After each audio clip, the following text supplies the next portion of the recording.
Si Pope Francis na ipinanganak bilang Jorge Mario Bergoglio noong Disyembre 17, 1938 sa Buenos Aires, Argentina, ay ang unang papa mula sa Latin America at ang unang Jesuit na naging pinuno ng simbahang Katoliko. Bago siya naging pare, nag-aral siya ng chemistry at nagtrabaho bilang isang teknikal na inhinyero.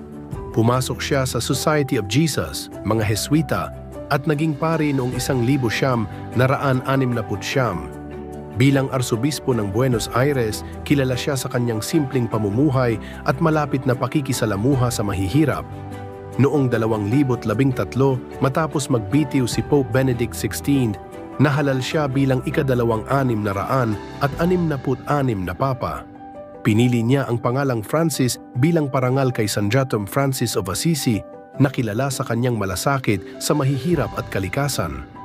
Bilang Santo Papa, itinulak niya ang mga reforma sa simbahan, hinimok ang habag sa halip na mahigpit na pagsunod sa mga doktrina, at binigyang diin ang usapin ng hustisyang panlipunan, ekolohiya, at pagtanggap sa lahat ng tao, anuman ang kanilang estado sa buhay.